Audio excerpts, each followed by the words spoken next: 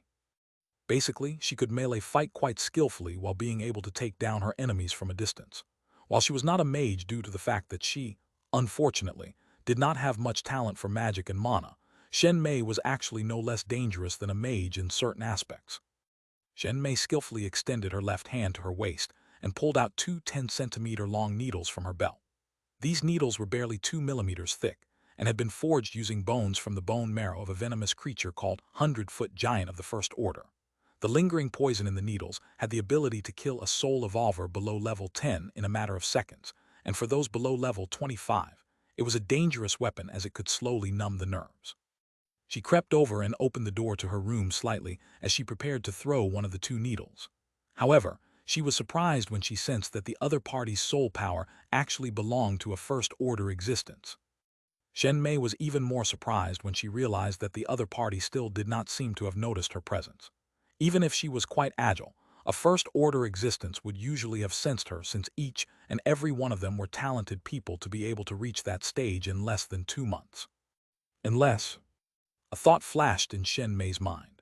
She realized that the man who was rummaging through her underwear had most likely been very lucky in his life, or had been carefully nurtured by someone extremely powerful. She was leaning more toward the second theory. Who possessed enough physical or magical power to raise a soul evolver to the First Order and to top it all off, give him powerful skills that would allow him to bypass the defense of the entire base. Another thing to note was that the slim-complexioned man before her even wore leather armor, whose value was possibly not lost with her own armor. Shen Mei was quick to come up with various theories, but when she saw the slim man take a letter out of his bag and leave it inside her underwear drawer, she was quick to understand what was going on, and her lips curved slightly upward. After chasing the slim man out, Shen Mei read the contents of the letter and couldn't help but chuckle softly as she shook her head and murmured, "Interesting. Since you are so confident, then let me help you to send your message." Swoosh! A silhouette appeared on the balcony with an anxious face, but when she saw Shen Mei standing and even smiling slightly, the woman who had just arrived calmed down. This woman was Liu Li. She was rescued on the first day of the apocalypse by Shen Mei and had been following her from then on. Liu Li did her best to keep up with her savior and hoped to one day repay the favor. However, she soon realized that it would be difficult to catch up with a talented woman like Shen Mei, so she finally decided to help her in any way she could when the opportunity arose. Liu Li was actually a first-order existence level 26. It was just when Fu Zufeng had appeared in the villa, she was not present, or else it would have been a lot harder for him to sneak in secretly. "Big Sister Mei, what happened to the assassin?"